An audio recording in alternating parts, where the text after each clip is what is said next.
He's not gonna let us. All right. Want to bring him down, or are we afraid? He's not upstairs. He's in the kitchen making for us now. Oh, okay. I'm going to feed him in a second. All righty, here we go.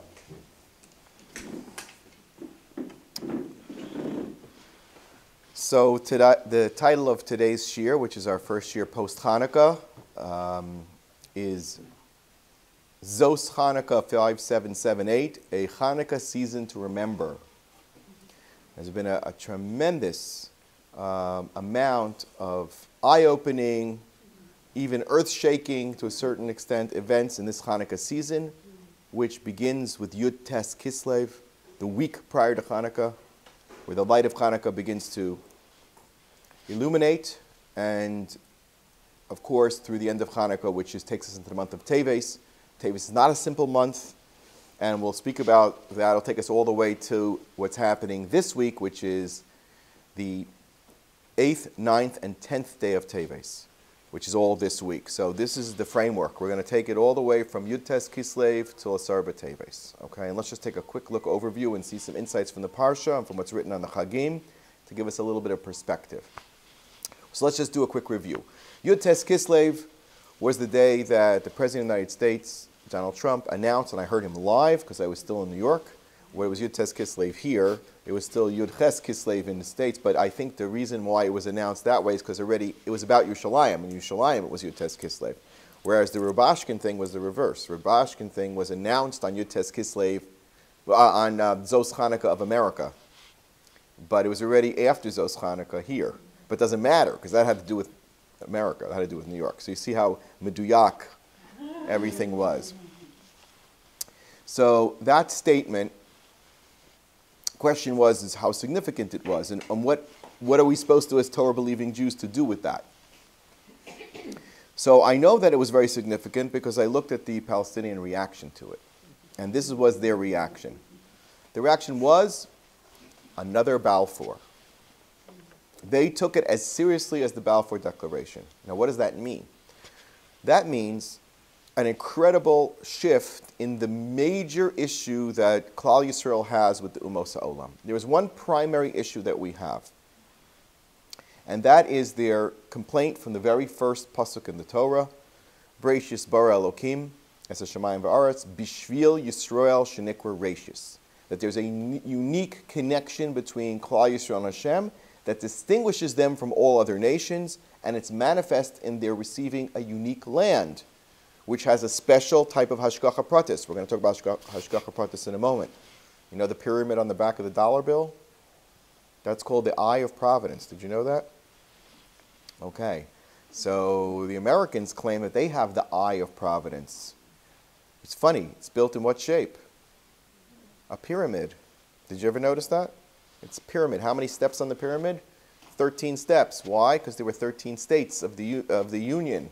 But it was unfinished. If you look at the back of a dollar bill, you'll see another triangular shape with an eye in the middle, which is the Eye of Providence, which was chosen as the symbol of the United States, dafka over a pyramid, because they said it was words in Latin that the God favors our work, and meaning that they have the approval of HaKadosh Baruch Hu to do what? To build pyramids. Now that speaks to Jews very interesting way, because our hashgacha pratis is not in the land of the pyramids. That's our land of slavery. That's not, and the hashgacha pratis is dafka, the eye on Yerushalayim. That we say Einea shel Kadosh Baruch Hu are always focused on Yerushalayim. The real eye of providence is Jerusalem, not Egypt. And somehow, through the hashgacha, the most benevolent country, which the Lubavitcher Rabbi called the Medina of Chesed, still in its very essence of its soul, of its founding fathers, who many of them were Balfourites. What do I mean? They were believing Christians, and they took the Bible very seriously. And they saw themselves as emissaries of God to bring a more just and equitable system of leadership to the world. What we would call lahavdil malchus shamayim. They thought they're bringing it to the land, the last land of the pyramid, because the pyramid represents the galus of the Jewish people. And all our gedolim said that the final galus is America, and unfortunately, a little bit of the Galus inside Eretz Yisrael. I saw an amazing shot that it says that miracles were done for Klal Yisrael in time of Chanuka, be'eretz oiveihem. What do you mean eretz oiveihem? It all happened here.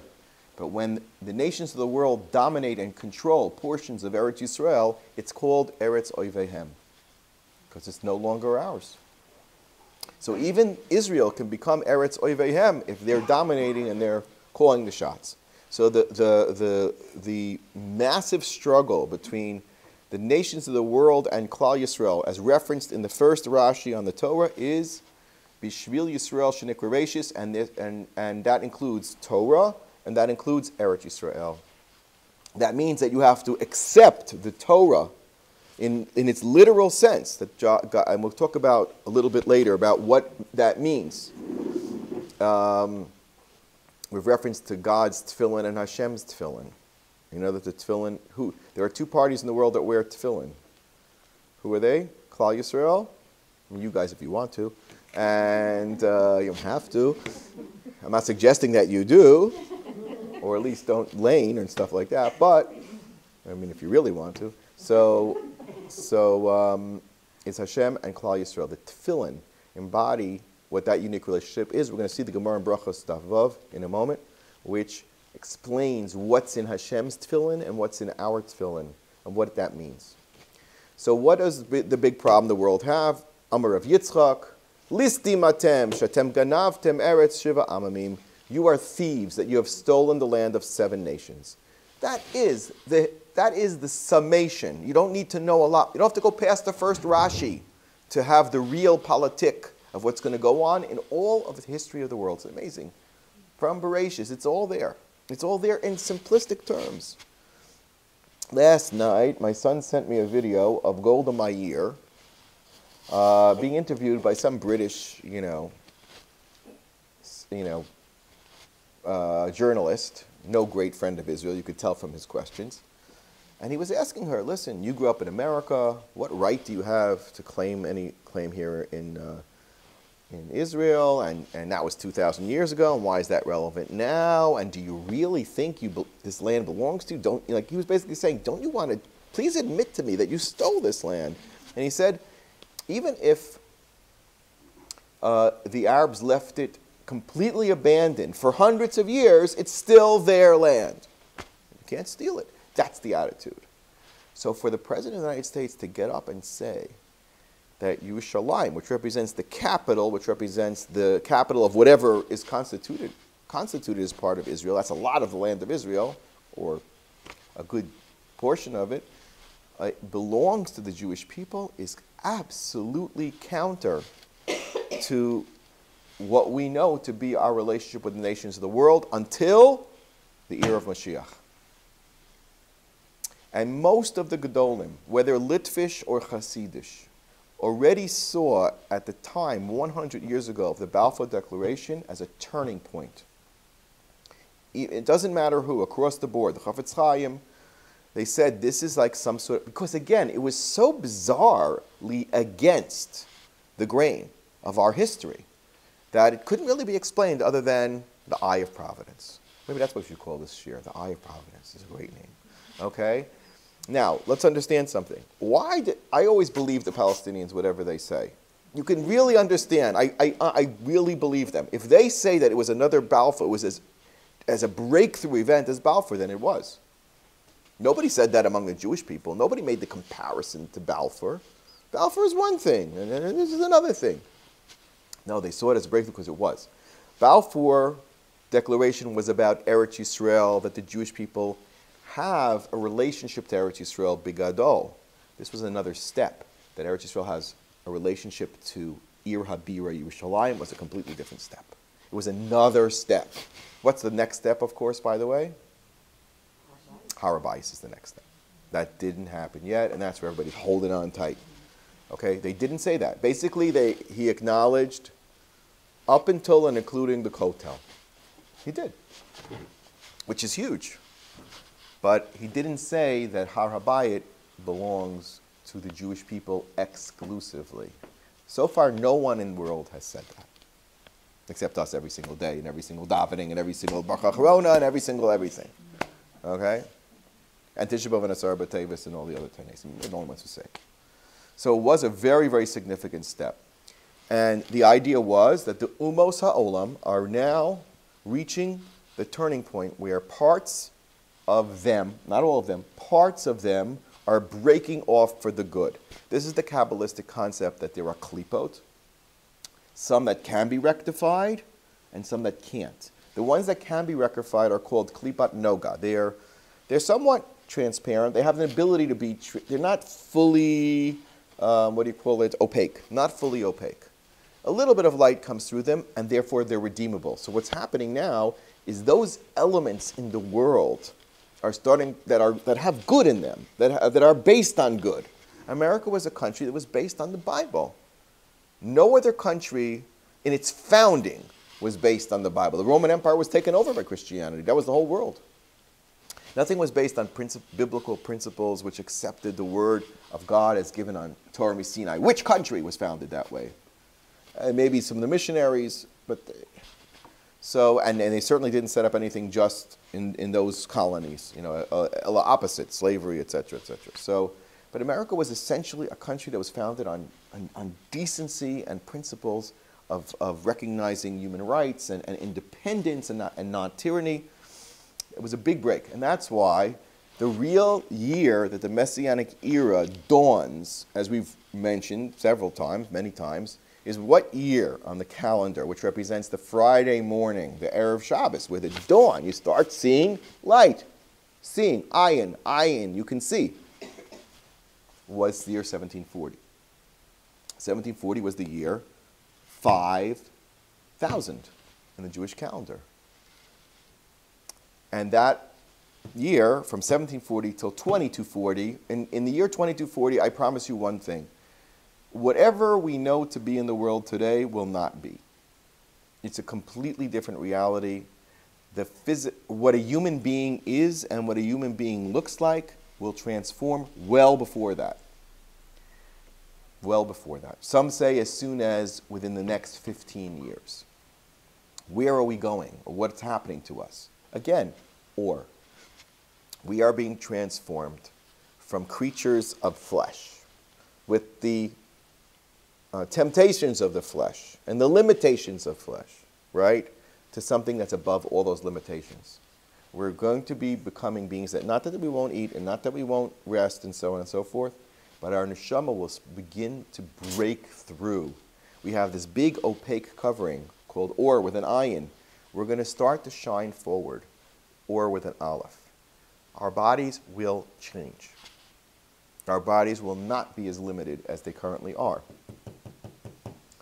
But that's going to be a process that, again, according to some, might really begin as soon as 15 years from now, and some say it's already begun, because medical science, starting in those years, with 1740, started to understand how to elongate life, right? What did they know about bacteria before 1740? When was Louis Pasteur? Who knows their history? When was Louis Pasteur? When did they discover, what's that? Was after. Way after. And then when did they begin, modern medicine certainly doesn't start before the year 1740. Really modern. They had medicine. They were dentists and so on. You went at your own risk. You hope you came out alive. But the whole notion of the scientific method was starting to take root. All right? And we should do that as a separate thing. I'll show you the history of science as it goes through the history of the Geula, which is a theme that they're going like this. As science grows by leaps and bounds, the process of Mashiach grows by leaps and bounds. And that's not an accident, because that's the meeting point. So when we get to 2240, the difference between the spiritual and the physical becomes almost nil. Science is integrated into spirituality, spirituality into science, medicine into religion, prayer into medicine. The whole thing is merged into one. Okay, so that's where we're going. So it was a very, very significant statement. It took place on Yud Tes Kislev, which is a Hatchalat or Hanukkah. Let's move on. Then came the period of Hanukkah. There was a terrible tragedy on Hanukkah. Do you remember the terrible tragedy that took place on Hanukkah? You know, it's like every part of the Gula process has birth pangs, has pain. What was the Holocaust? Terrible, terrible pangs of suffering for Klal Yisrael. We hope it should be limited. But what happened? What was the terribly painful thing that took place this Hanukkah? The fire. Now, what was the origin of the fire, at least according to some? I don't know if it's accurate, but the menorah itself. Hayitochein. You know, Hayitochein. The Hanukkah candles itself, the mitzvah itself, all of a sudden becomes such a tragedy. So, I'll tell you a thought that I had, and my wife doesn't like when I do these type of things, to try to make sense out of tragedy. Leave it as a tragedy. Okay, but it did occur to me that the name of the family was, how do you know what the family's name was? How do you spell that in Hebrew? Zion, Nun. What does that spell? Ozen. Our Averos related to the Ozen caused them to be the karbonos for us. What's the biggest Avera you can do with your Ozen? Lashon Hara. And Sinas Chinam. Who knows? Again, I never like to attach a meaning. I can just tell you that the thought occurred to me. It says, Nebuch, for the sins that we have done with our Ozen, who knows Nebuch Hashem had to take this is a korban. So it wasn't that the Hanukkah candles destroyed them, but they were like a mizbeach kapara, adarabba, mizbeach kapara. They were brought up in a holy flame. Mamish karbonos. Okay, put that. And it was also Rosh Chodesh. And Rav Gabriel Sasson said his children died Rosh Chodesh Nisan. Oh my goodness. Okay, so Rosh Chodesh is always the beginning of. Same. By the way, you should know. I'm glad you brought that up. You know what happens every Rosh Chodesh? Si'irei Roshei Chodashim. You know what they're mechaper on? You know what kapara they bring? Al Hamigdash Val Kadashav. It's a form of cleansing of Klal Yisrael for defiling Har Habayis. That's the Seir of Rosh Chodesh. There are Sirei Regalim, Sirei Rosh Chodashim, and Sirei Yom Kippurim, but the Sirei Rosh Chodashim are lechaper al tumas migdash v'kadashav. We have defiled the temple. What caused the destruction and the defilement of the temple? Lashon Hara, which is the core of Sinas Chinam. I'll tell you an amazing story my kid brought home about the extent of Sinas Chinam. It was the story that launched the Musar movement. Here's the story. There was a shoemaker, Shmelka the shoemaker. And he was the poorest man in town, literally. Pennies. Lived in a poor section, barely scraped together. One day, he got a Yerusha from an uncle, like an uncle that never married, who lived in a distant place. The guy was a multimillionaire, and he bequeathed his fortune on his nephew, Shmelka. Suddenly, Shmelka became from rags to riches, right? He was worth, his net worth from one day went from about zero to, who knows, to $50 million in those days. Can you imagine? That's a massive, massive greer. There were people in that town, who were also very wealthy. There's always the very wealthy in a large community. But they looked at Shmuel's like, Novu Rish, you know what I mean? And they started saying, he's making a chasana. His son was planning to get married. He was going to make a simple chasana in the shul. So all of a sudden they heard the invitations go out. The chasana's in the town square, which means you're feeding the whole town. In other words, you make it in the shul, so you feed 50, 100 people. That's it. It's a very limited wedding, right? Small wedding, very modest. When you make it in town square, it means everybody's invited, men, women, and children of every single family, and they're all eating. Okay? So they said, well, who is he to make a wedding in a town square? All of a sudden, comes to the chuppah, and they see him walking down a mamish. Instead of his leather jacket that he wore when he was hocking on the shoes, wearing a fine suit, gorgeous suit, a tux, whatever that was, equivalent of a tuxedo. His son also dressed beautifully in a beautiful chuppah that was knitted especially for that occasion. and they're marching towards this gorgeous Seuda. And one guy, one of the wise guys, or rich wise guys, pushes his way to the chuppah. And they say, why is he pushing it? He doesn't have any relation with the guy. He holds out his boot and he says, hey, Shmelka, can you fix my boot for me? And needless to say, Shmelka was so embarrassed, he literally fainted, and they had to, kind of carry on. Now, Rabbi Yisrael Salanter heard about that story, or maybe was witness to the story, and said, that's it. We can't sit around and have, this is not Klal Yisrael. And that's an ayin hara, to have an ayin hara like that, not to fagin a Jew, And I'll tell you the other side of it. I don't think Shmelka is above, any criticism. Why did he have to run to show it off? It goes both ways. In other words, there's an inyan to be modest. There's also an inyan to be modest. There's an inyan to allow, to fagin a yid, but there's also an issue of tznius and not conspicuous consumption. So, you know what? The whole story is a Musar story. The whole story is a Musar story. All right, so the ayin tova. The fact that nations of the world are beginning to look, at least in part of them, to look at Klal Yisrael b'ayin tova, that you are entitled to Eretz Yisrael. Not that the British really believed it, by the way. Just a couple of them did. Very few. This Lord Balfour, if you look into him, he was a Christian Zionist. And so was Lloyd George, the Prime Minister. Hashem lined up the Hashgacha Pratis, the eye of providence, to such a place where Dafka, at that critical time, Erev world, and they conquered Yerushalayim. The next day, and I mentioned last time that which area were they able to conquer Eretz Yisrael through? Through Beersheba. Did you hear recently that they recreated the Battle of Beersheba? They brought Australian soldiers, and they brought British soldiers, and Indian soldiers, because the Allenby, who was 100 years ago, there's actually a display at King David's Tower. He was trying to conquer Eretz Yisrael. Shlamazel, he was going through Gaza. He wasn't getting anywhere. Gaza is a very, very nasty place. Eretz pushed him from day one, right? We've always had problems with Gaza.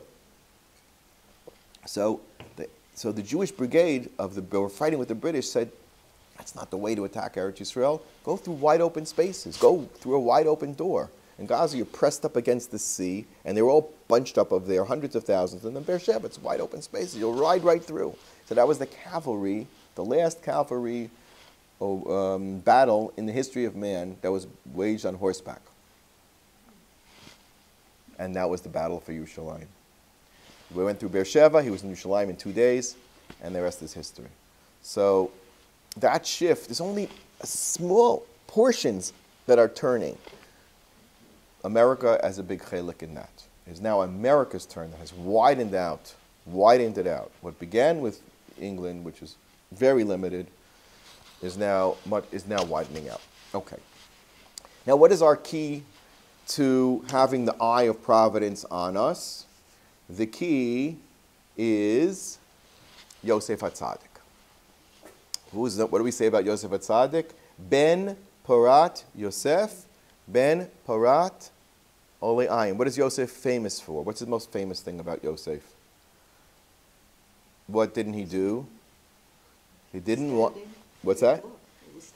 They would, withstanding Potiphar, who demanded that he look at her and he be involved with her and gaze at her, and he wouldn't do it. He was shomer his enayim, and he stayed away from that. And also, that's the bracha that he got. He says that all the women were alei tza'ad, they were standing to look at him because he was so handsome. All the Egyptian women were standing up to look at him to such an extent that if you would cut their hands and squeeze lemon juice on their hands, they wouldn't care. So that was the ayin tov. Now, that is the key to the defeat, or to the, how shall I say, the transformation of the good parts of Esav into Kedusha. Because that is what's going on over here. What's happening is there are elements in the world. There's a good part of the Christian world that can reconcile with Am Yisrael, because that's what it says, V'rav Yavod Sa'ir. There's no way out of it. It is the job of the Christian world to serve the Jewish world, and not the other way around, as it's been for the last 2,000 years. And that's their destiny. And that was Esav was supposed to get those brachos to begin with. All right? And we mentioned how the real bracha that Yaakov gave over to Yosef as his ben zekunim was the bracha that he got from Esav. He was supposed to get from Esav, right? The bracha of the Bechorah.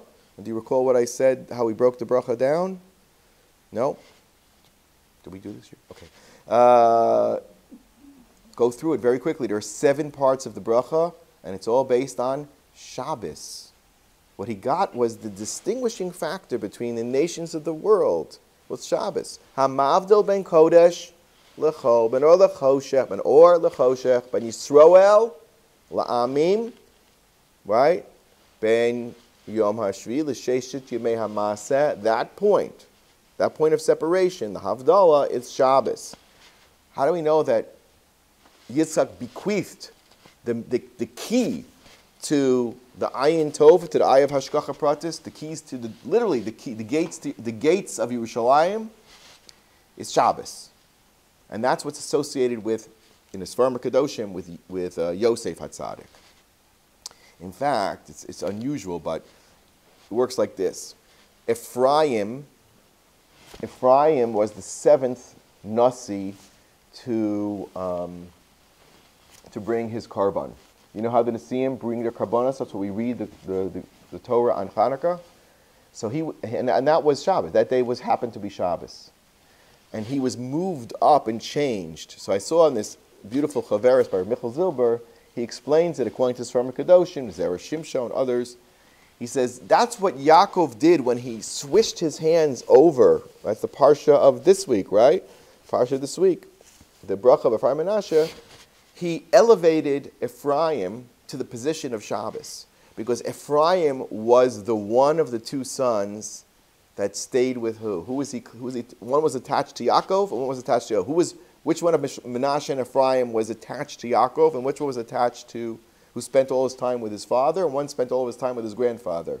Ephraim was Mishares, was the Shamus of Yaakov. Menashe was helping Yosef run Egypt, okay? So, therefore, the bracha goes starting with Ephraim.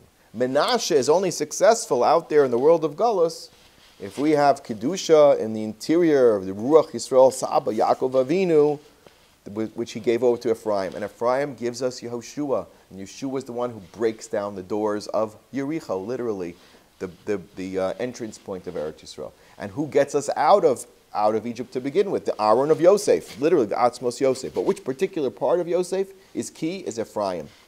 Now, the problem is that Yosef is associated with Shabbos. He's also associated with Chanuka. How is he associated with Chanuka? That's why I say the background of this whole story, and we'll get to Rubashkin right now, is there's a Chanuka backdrop, right? But the narrative of the Torah during Hanukkah is those 2 pieces. We read the story of Yosef and his brothers, and we read the Parshas HaNesiim.